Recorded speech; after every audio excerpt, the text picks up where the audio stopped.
that person can be so popular, they can be a crap DJ. Play a couple of good songs, technically not know how to DJ. They're literally just playing songs and talking shit over the microphone.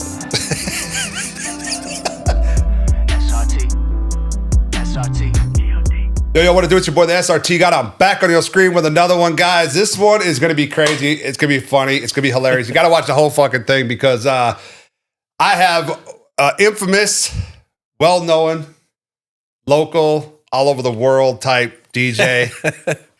Dante Inferno, man, I truly appreciate you coming through, brother. Yes, sir. Seriously, this guy's on a huge fucking time crunch. He's been on planes. You gotta be jet lagged by now. Man, listen, don't listen to nothing he's just said.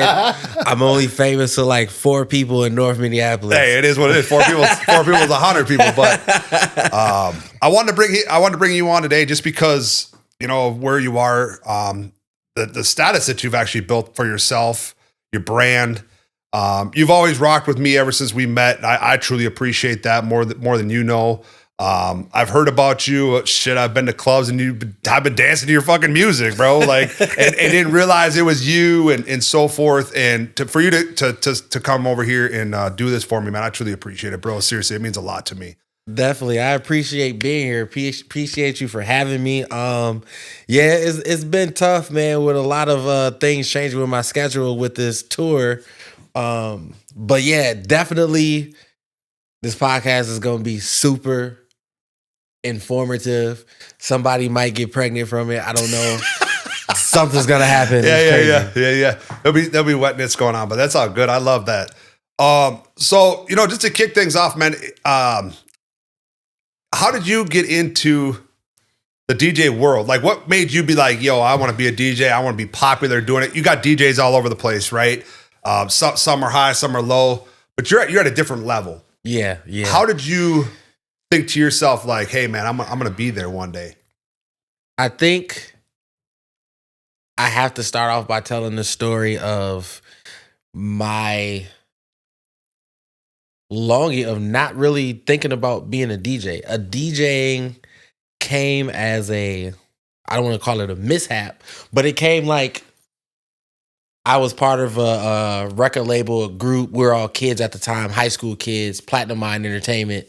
And we all were able to rap a little bit, sing a little bit, produce a little bit, engineer, like do all the recordings and things of that nature, write raps. Like we all were able to do everything. Some of us were better at, right. We had pockets where we might be better than. So what I decided to do was, okay, since we all are able to do these things, let me find something that helps the conglomerate whole that will make an impact that I can do. And I already had a lot of music just from being a music head and listening to music all the time. So I decided to start trying to DJ.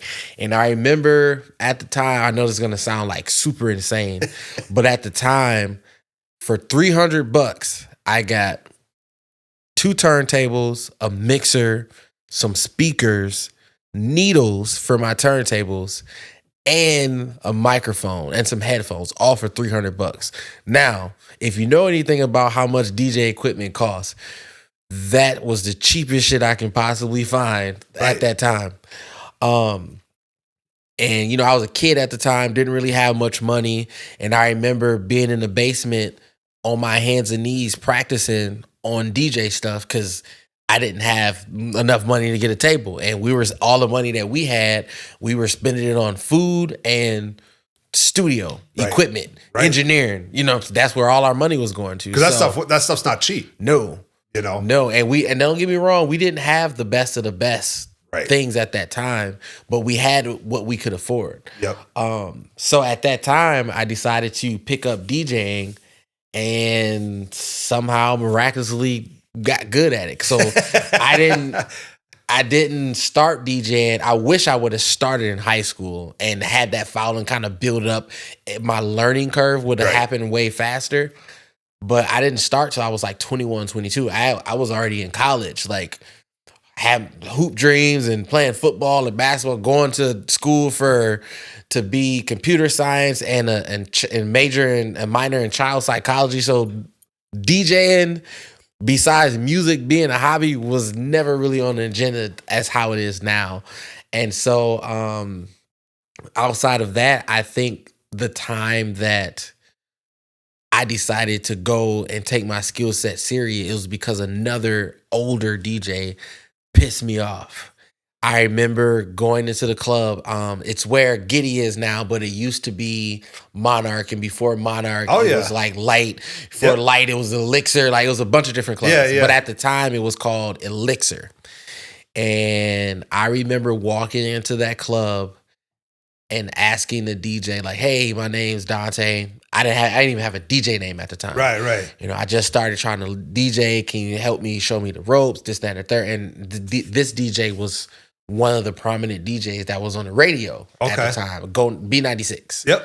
Oh yeah, B96. Wow, that's a throwback. And so I asked him, and he was like, well, what kind of equipment you got? So I listed all the cheap shit I had. I don't even think that it had names on it. It was just DJ stuff. I don't know. It's got a UPC code. Yeah, DJ stuff in the box. So I told him, he was like, "Oh man, well, you can't fuck with me. You need to get this, this, and that until then I can help you." And I'm thinking in my head, like, if that's what I need, I should just take all your shit right now. Cause he was talking to me like super insane. And I remember that day, and I walked away so like frustrated and angry because I'm like, I'm reaching out for help and he didn't want help. And that was literally the last time I asked any DJ for help.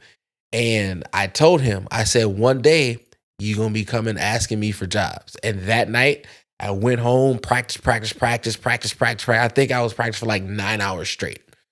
And so what I used to do, I used to listen to the mixtapes. I used to listen to the radio and listen to all these mixes and try to figure out how they made this sound, how they made the song do this, how they bring it back.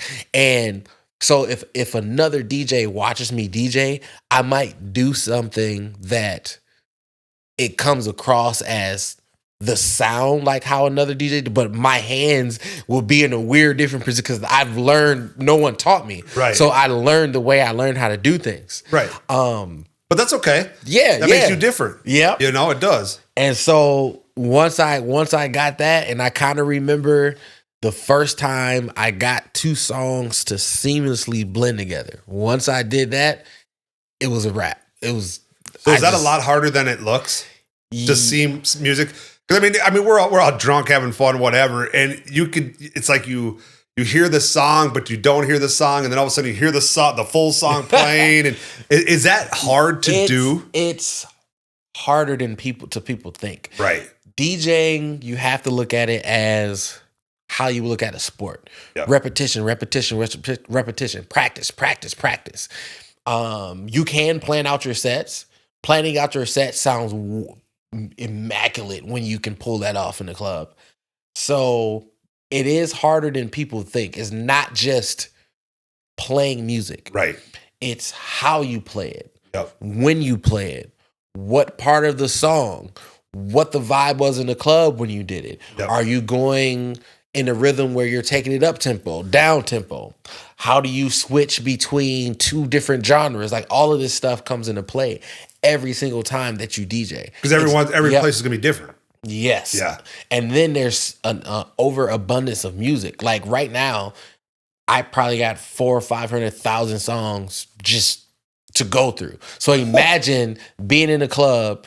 It's drinking, it's girls, it's your friends, it's people yelling on the mic, you yelling on the mic, it's food, it's the lights, all of this stuff going on, and you have to figure out how to put this song with this song, and then how this song matches up with the song that you're about to play to keep the crowd going. How you gonna take the words from this song because this word means something to this song, so you do a wordplay transition. All of that stuff comes in effect, and so a veteran or a seasoned DJ is gonna make it look easy. Right. But if I do something and then turn around and be like, "Hey, go ahead and do the same thing I did," you're gonna look at me like, "No." Yeah, absolutely not. You know. So when you started DJing, you left the club, you practiced, you started going. Where was your first set at, or your first night? And how did it even come about? So DJs, Here's a little insider tidbit that might help you get a little further faster. Oh shit, here we go. What I decided to do, and my friends helped me and can vouch for this, instead of me going out reaching and, you know, begging clubs or begging promoters to book me, we started doing our own parties. The first party I ever DJ'd was my own birthday party. Oh shit. Yeah. Insane. It was at the Robbinsdale VFW, where right now it's High V, but it used to be Rainbows. Yeah. Robbinsdale VFW. Okay. Insane party. We probably had 300-400 people, maybe more, but it was success. And then we did a few other parties, just random parties, and those got bigger and better. And then once the money came rolling in, we started doing concerts. So I want to say that one of the first concerts we did, we were part of the first group that brung Jeezy up here in Minnesota. Okay. And from there, I just started getting booked. And I'll tell you the other secret, what I was doing. At the time, B96, they were our hip-hop urban station. Yep. KMOJ still exists, but at the time, KMOJ was just considered super old school. So they weren't playing none of the Jeezys, the Plies, the Young Jocks. They weren't playing any of that stuff at that time. B96 was playing pop, corny rap. In a sense, they wouldn't play the real stuff that we were riding around listening to in cars, the stuff that was on mixtape. And I didn't know much about radio at the time, but it was probably because the powers that be in the program directors wouldn't let them play that stuff. Right. But that made an open door and a niche for me, because I came into the clubs, excuse me, playing all the stuff that you weren't hearing on the radio. I did a little bit here and there and did the commercial cuts, but it was those deep album cuts that had the streets talking, that everybody's riding around in their cars listening to, the stuff that made the girls dance and party.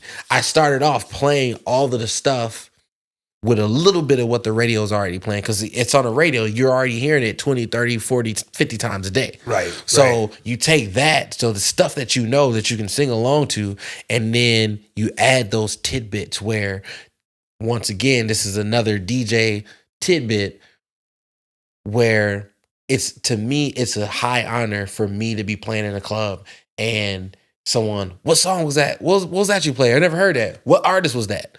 Right. And that's like an accomplishment, because that means you found something that someone liked. Right. Or even if not one person came and said something to you, but you play a song that you know no one knows, and the crowd never stopped. They never stopped and looked at you. What the fuck are you doing? Like, you're doing something. You're doing something good. So DJs, be adventurous with your music. Don't just play the norm.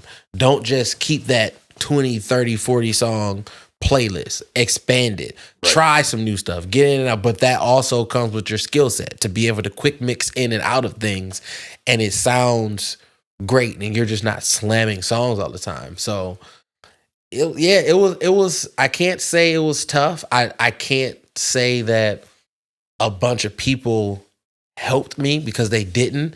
I think I learned from people by watching from a distance and hearing. Right. And I don't think there was one DJ, his name was John Kill. He was the one DJ that taught me how to count beats per minute, BPMs, in my head.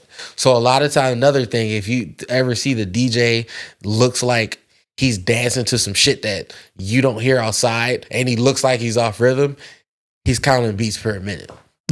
to switch it in. Yep. Yeah. To switch it in. Yep. So I know, for example, it's going down, Young Jock is 85 BPM. I know Wipe Me Down is 82 BPM. There was a point that I didn't know that, but now I've been DJing so long, so much, I know a lot of BPMs off the back of my head, but also in turn, I can hear something and know that it might be a few BPMs off, but I can figure out, and that's kind of like how I start selecting songs to what goes with what, because you can beat match, you can mixed by harmonic tone. So the sounds in the music, you can mix by literally because these sound harmonically great together. Right. You can mix by transitions to where this song might start at 80 and it ends at 96. So the next song you bring in doesn't need to be 80, it needs to be 96. Right. So it's little things of that nature, or you have to know key parts of the song to where you don't always start it at the beginning of the song. You start it in the middle of somebody's verse, where you quick mix and slam songs, or you start it at the chorus. So there's a lot every single time you step into that DJ booth. There's tons and tons and tons. And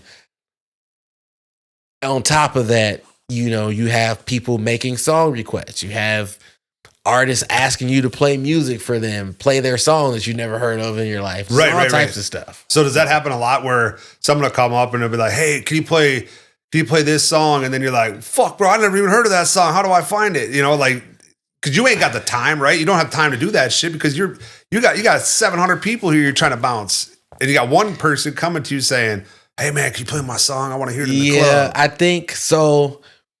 With requests, people just hold up their phones now, which irritates the shit out of DJs.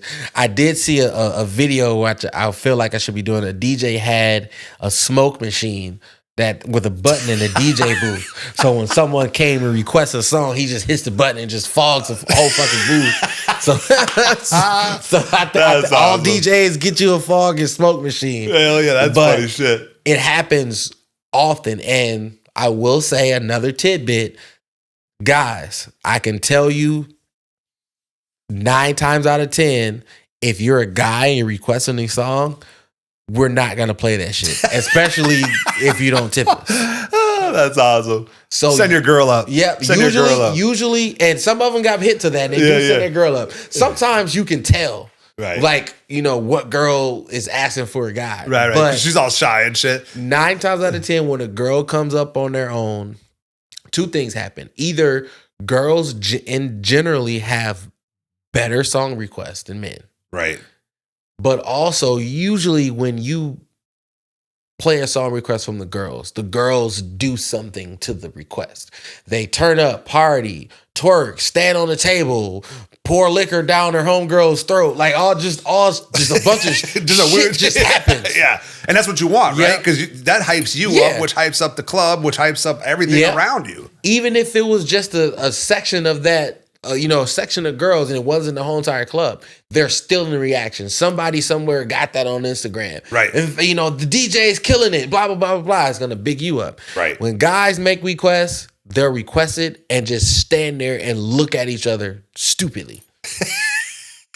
Like, it makes no sense. I love like, fucking have a dance battle or something. Like, right, dude, right, what the fuck are you guys we're doing? swaying back and forth. Yeah. What's up? And I want to say that's probably my biggest pet peeve as a DJ is when local artists come and ask me to play their music.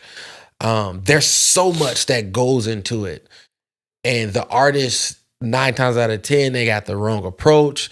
A lot of times their music, the sound quality of it. Like, I've heard artists have good songs, but the sound quality is so bad that the song doesn't get relayed across to the masses to where it's a good song. I agree with I think quality is the song or the rapper can be great or the musician, whatever.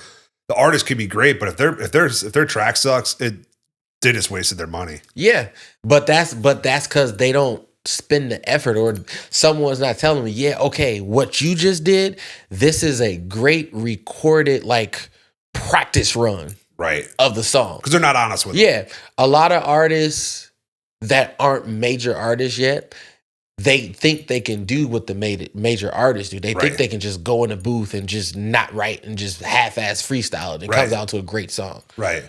You can't, everybody can't do that. Some people can, but a lot of people can't. And the other thing is, this is how I look at it. As an artist, if you go and ask a DJ to play your song and a DJ plays your song and you don't even respond to your own fucking song, Your song is playing and you just stand there looking like an idiot. Your friends aren't even paying attention to the song. The friends that's sitting in the booth with you, none of them are paying attention to your song. Right. What makes you think the crowd is going to like your song? Right. If you not paying attention to your own shit, what makes you think they are? Right. Number 2, us DJs do not owe any artist anything. I'm going to repeat it. So whoever's watching this, if you're a manager or an artist, we do not owe you guys anything.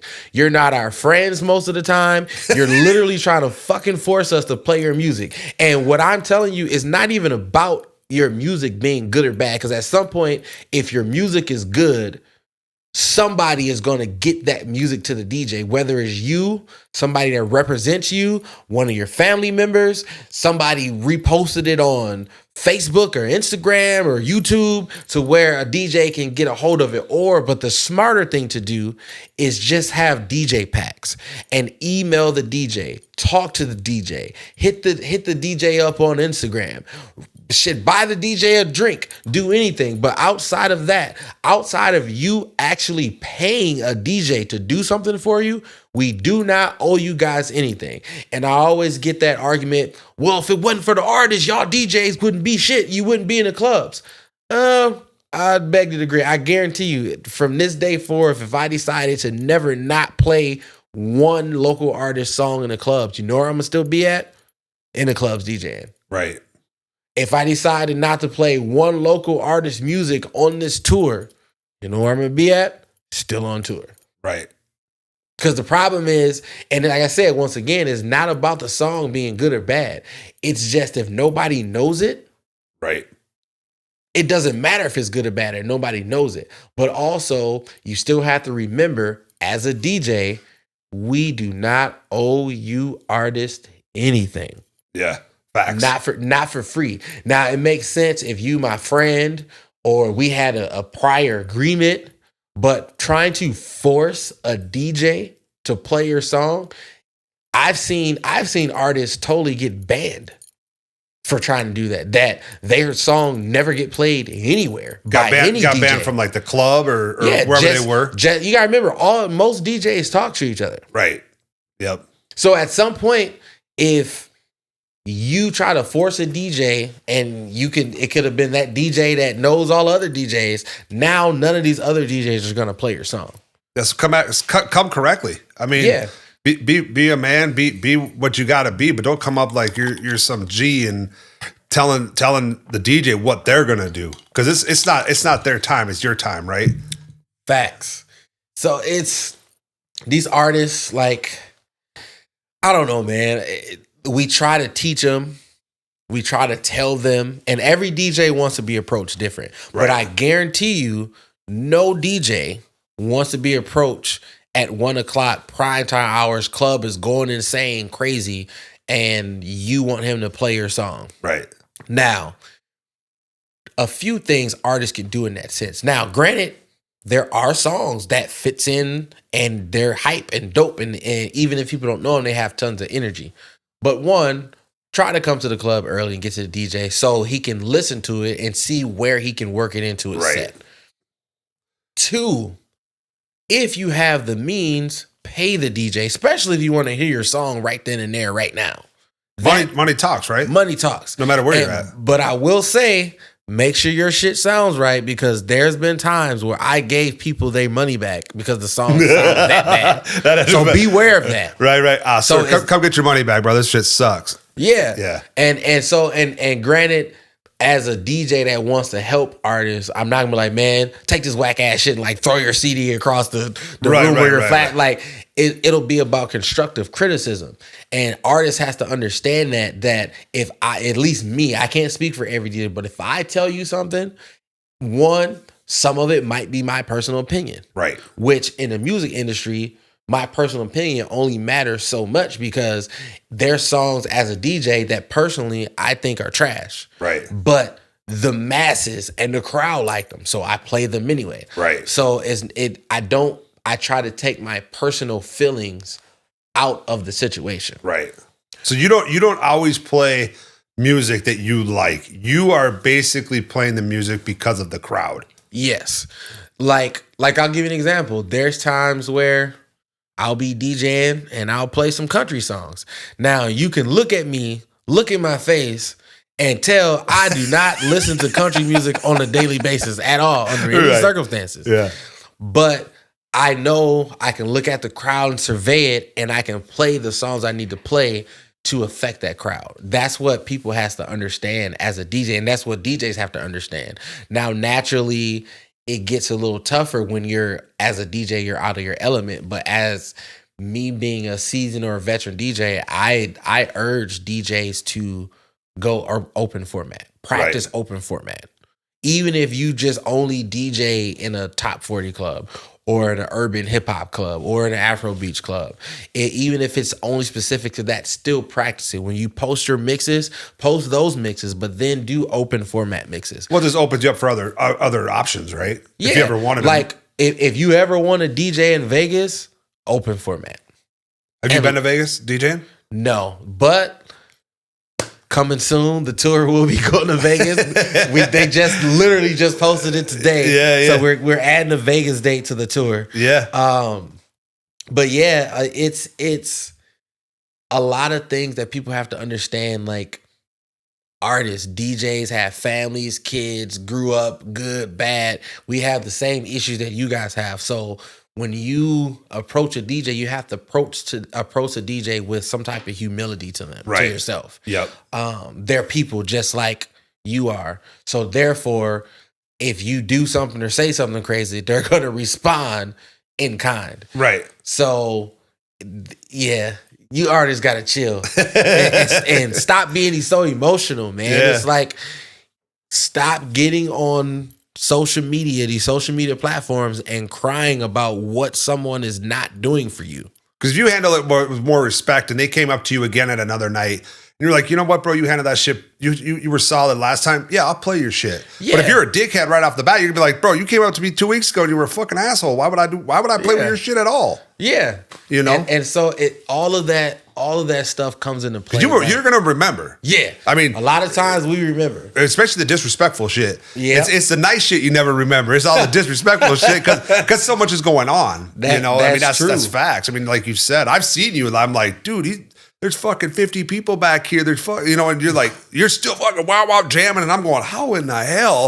does he even know where the hell he's at? You know, at some point as a DJ, you got to be immune to it. Same thing with artists performing. When you're on stage, if something happened, there's a mishap, the DJ fucks up, like or the sound man, like anything, the lights, the cues are off. You have to understand that the show must go on. You still have to do it. And I always tell people what makes a great artist or makes a great DJ is the ability to fuck up and no one knows but you, because you fixed it. Yeah, you were so fast. Or you played it off. You did something that no one would never know. Oh shit, nobody noticed that one. There's been times where like my computer crashed in the club. Oh shit. And I was able to like echo some shit and loop something and plug my phone in and play a next track, and just so I could buy some time to reboot my laptop, all types of stuff, man. Or you host, like there's different scenarios, but I just feel like people have to stop having these pity parties on themselves or about themselves and stop depending on other people. Right. There's always as an artist, there's always something for you to do. Yep. There's always something for you to spend money on. As a DJ, there's always something for me to do. There's always a new way to do things, some new trick to learn, some new software, a new shit. It's 10,000 new songs comes out every day. So it's always work, and you can't get down and be bothered by what another person's not doing for you. Right. Just like I can't be on this podcast with him and be like, well, why my podcast only an hour? I want 3 fucking hours. Like, what's wrong with you? You stupid? Right. Like, you can't be that way. You have to be gracious for what people do for you, because they don't have to do it. The only time people have to do something for you or have an obligation, I should say, is if you're paying them. Right. If you're not paying them, or you don't have a prior agreement, or you guys decided that you're an entity in a conglomerate whole and they should be doing things for you, because all you guys are in together as in one unit. Outside of that, we owe nothing. You artists don't owe me nothing. I don't owe y'all nothing as a DJ. Hell yeah. Facts. Big learning experience for some of you new, even not even just the new. I mean, it's even the people that are constantly in the realm of, and locally especially, that always expect something. Well, I'm big. You know my name, this, that, and the other. And then they come to you and they get shut down and then they get butthurt. And yeah, I think, okay, artists, stop going up to DJs and saying, yo, can you play my song? This is the hottest shit out right now. Every DJ looks at every artist that says that with the same exact face. And I'm going to tell you why. If you really honestly have the hottest song out, I'm not even gonna, let's not even make it the hottest song out. Let's say if you have a song that's the hottest song in Minnesota or whatever city or state you're from. Matter of fact, let's go even a step further down. Even if you're in the top 10 of hottest songs in that city or state or whatever the case may be, if it is buzzing like that, I guarantee you the DJ has already heard it. Facts. Big facts. Even if we never played it yet. Might not know what you look like, but we've heard it. Yeah, might not know a damn thing about you, but we've heard about it. Right. Or we've heard the song. Right. Or we've seen somebody post it. Some other random person has already said something to us about this. Yep. So if you were really buzzing and you really had that song, most of the time we're going to say, oh yeah, you know what? Some girl came and posted and asked me about it the other day, but I couldn't find it. So this is your opportunity. Hey, what's your air? Can I airdrop it to you? Can I email it to you? Let's go out to lunch. Let's see how we can figure this out where I can help you out as a DJ and you can help me out as an artist. What input can you give me? What can you do? How much does this cost? XYZ. It opens the doors to a whole lot of conversations. But once again, without those conversations being had, even if those conversations are had, neither one of us on either side as a DJ, as an artist, owe each other anything. Facts. Fucking right. So with that being said, and I mean, it's legit, and I think that comes from not just you; it comes from a lot of DJs in general. That's definitely off the chest. So if you started DJing, your name started growing. Did you start signing contracts with clubs and so forth that you were here Friday night, there Saturday night? Like, how did that come to you on these clubs, or did they? I mean, they obviously had to get a hold of you somehow, right? Yeah, so that has been just all over the place. There's no right or wrong way to go about that in a sense. There's clubs that I've DJ'd in for years, never had a written contract. They just knew I was supposed to show up on these days and they paid me on those days. There are clubs where we did have 6 months to a year contract to do certain things or certain specialty events. Yeah. There's contracts that I've had with school districts where I provided entertainment for most, if not all, the schools in like a Maple Grove school district, for example, or Osseo. Yeah.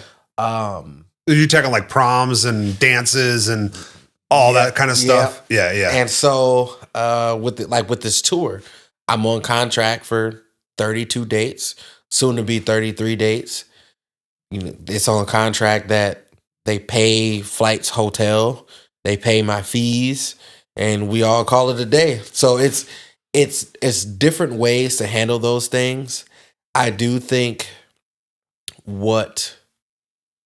nowadays it's a little different. Back when I first started as a DJ, it was solely focused on the DJ skill. It didn't matter what the DJ looked like. Didn't matter if they talked or didn't talk on the mic. It was just, how to put a great DJ set together and no one complains. Everybody parties and have fun every time you DJ. Now, the DJ, which mind you, even though it's not happening, I think DJs should get paid more now than they did back in the day. Because nowadays, promoters, club owners, tour managers, they require so much from their DJs now. It's not just about showing up in your hoodie and the hat and playing some songs. Right. Now they want you to do that. But now, since everything is social media based, they want you to look like something. Right. Now you have to have not only a skill set, but an actual real personality. And that's why a lot of, I can't even say older DJs, but that's why a lot of DJs is suffering now and having bedroom DJ syndrome, because they have no personality. Or if they do, they don't put it out right when they're DJing. So you have that aspect of things. Then you have, they want you to be able to post on your social media that people specifically come out for you. Right. Then they want you to have, for example, high quality photos if they decide to put you on a flyer. Which DJs start telling these clubs, start telling these special events to put you on a fucking flyer. Because when DJ Jazzy Jeff comes into town, you know what? His big ass face is on a big ass flyer. And that big ass flyer was made into a big ass poster. Right. So tell them to do the same shit for you. If you guys been DJing at these clubs for years and you've been loyal and you've been rocking this club, tell them to make you a featured DJ. So you need your own. So they make flyers every week for every event. That's cool. But then you should have your own flyer. Now, mind you, on the flip side to that, you having your own flyer with your face on it, you should go hard and go crazy with the promotion. Right. Only way that should change if you have a promotional company that you are an entity of or that you're a part of, that if they want you to promote as if it's your own event, then that's a completely different fee than you just DJing. Right. There's a difference in me just letting people know where I'm going to be at versus me promoting an event.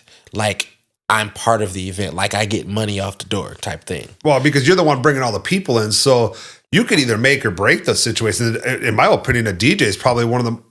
It's more important than the fucking club because they're the ones bringing the fucking people. And that in some cases, you're right. You're absolutely right. In some cases, it's more of the club has a name of itself. Right. In some cases, it's the promoters that the club chose to use to promote any special night at any given time. Right. So it is a combination of both. But each entity feels that the other entity should supply certain things, a certain aspect. Yeah. I do think there needs to be more conversations between clubs, promoters, DJs, to understand what each is looking for.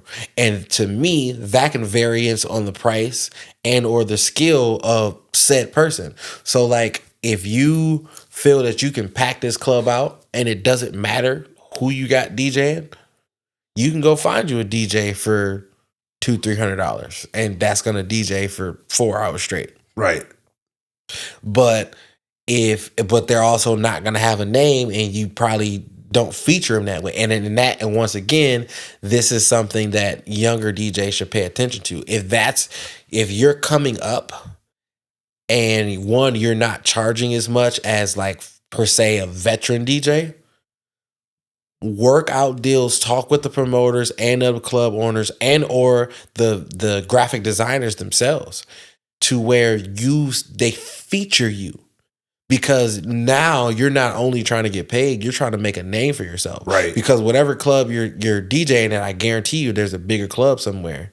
I guarantee you there's an artist you can go on tour with. I guarantee you there's a festival that you might be able to DJ if you had the right promotion and marketing and the tools to build up yourself and or your clientele. Right. Because now, like I said, back in the day, the DJs mattered, but only to a certain degree. Because there was a time like when hip hop first started and the art of DJing. Right. Back then, the DJ was bigger than the artist.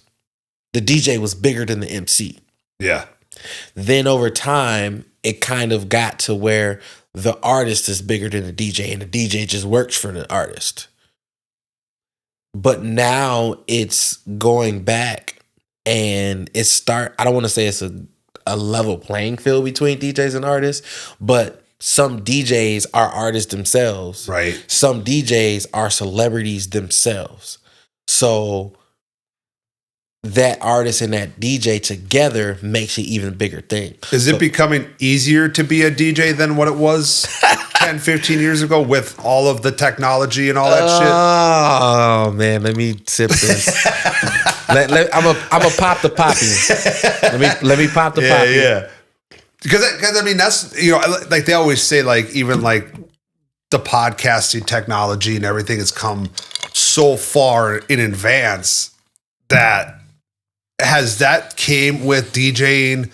Now you just bring a laptop, you bring a couple cords, you bring your phone, or is it more intense than that? Okay, first off, if you see a DJ with his fucking phone, throw his phone. But no, yeah, technology has technically made it easier to DJ. But that doesn't mean that everybody can DJ still. Correct. You still got to have the skill, right? It's still some suck ass DJs. Yeah. That exist with all the technology. But technology does help. I think now it's easier. It's not just easy to be a DJ because of the technology. It's easier to be a DJ because part of DJing now, especially with this newer generations, it's popularity. Right. Agreed 100%. So take Paris Hilton. Paris Hilton is not a good DJ at all. No, but she's everywhere. But I guarantee you, if I go post online tonight, Paris Hilton DJing at blah, blah, blah, blah, blah, people's going to come out because she's a celebrity. It's a celebrity status thing. Right. So there are popular people that become DJs and they can't really DJ technical skill wise, but because their name is on the billboard, on the flyer, that people are going to come out. So I think that part, it's about popularity. And then it was pre-mixed probably, so that they're just looking like they did it. So I mean, you got to think just like in high school, in college, right, in just in professional life, even at a regular 9-to-5 day job, there are just people that are popular and they can just get away with things. Right. Things are a little easier for them because everybody knows them or knows of them. Right. And so let's say, for example, there's a guy that's in high school that he just always used to have get-togethers at his house. That when they say, yes, SRT is throwing the party at his house again, oh shit, we in there, and half the city shows up. Right. You have a person like that. Now at that time, that person can say, oh shit, you know what? I should just start promoting clubs. If I can get this many people to come out and this is just word of mouth, imagine if I spend money on marketing and advertisement and graphics. Right. So then you have that aspect of it. And then that person can take it a step further where they can become the DJ themselves. So now they no longer have to book a DJ. They can DJ their own events. Yep. So once again, that's another tidbit for you guys. But in those cases, that person can be so popular, they can be a crap DJ. Right. Play a couple of good songs, but technically not know how to DJ. They're literally just playing songs and talking shit over the microphone. Facts, though. Yeah, it's facts, and it's funny. And this is why I stopped getting in my head, oh, that DJ sucks, because he's not technically dope. Right. I have to stop and realize that DJ or that person is probably getting booked because they're just a popular person. Right. Because of their name. Yeah. Yep. And like same thing with girls. Unfortunately, sex sells. Yep. There are probably girls out here that can't DJ worth a damn, but she got a fat butt or she got a cute face and people book her because of that. Right. Or she got a crazy wild personality and she just yells and screams on the mic. Same thing with guys. There's guys that don't do nothing but yell and scream on the mic. but it works for them and it works for what particular club and the people that they're aiming at to get booked at. Yeah. So in today's day and age, it's hard to say what's good and what's bad because I can't go up to a DJ that he's DJing in packed clubs Right. and tell him he's a crappy DJ. Well, he's not too crappy if he's in a packed club every week. Right. So, it's something has to give. So, but yeah, technically you're trying to please 500, 600, 700 people. Yeah. Not everybody's going to like your shit and how you do shit. Yeah. Right. It's not easy. You have to deal with so much at any given time. It's just, as a DJ, you guys don't understand the type of shit that we see. Just like, for example, I don't know if you guys remember, was it last summer or two ago, where the girl went viral for twerking on top of a police car here. Yeah. It's fucking insane. So just imagine. So this was what's worse. That group of girls were on the side of me DJing in this a booth that was on the side of the DJ booth. I guarantee you what y'all saw in that car compared to nothing that they were doing in the club.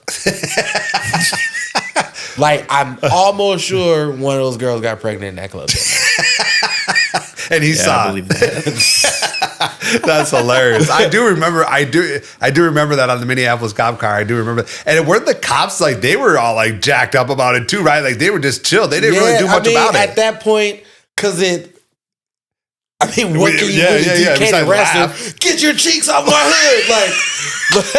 Like, what are you? Hell no, let me video this. I'll put this up. He just shook his head, and I remember, like, it's just so much crazy stuff. Like, I'll give you a crazy example. This is probably like, it sounds like it wouldn't affect you, but it would. So imagine you're in a club, middle of summertime. It's like 100 something degrees outside. Club is packed. It's super hot. Everybody's sweating. Shirts drenched. The dance floor is packed. The VIP booth is packed. The DJ booth is packed full of people you don't even fucking know. It's 13 people in the DJ booth and you know 2.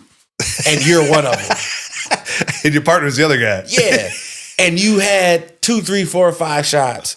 You ate 17 chicken wings. Your fingers are greasy. Everything's going crazy. You're yelling and screaming on the microphone.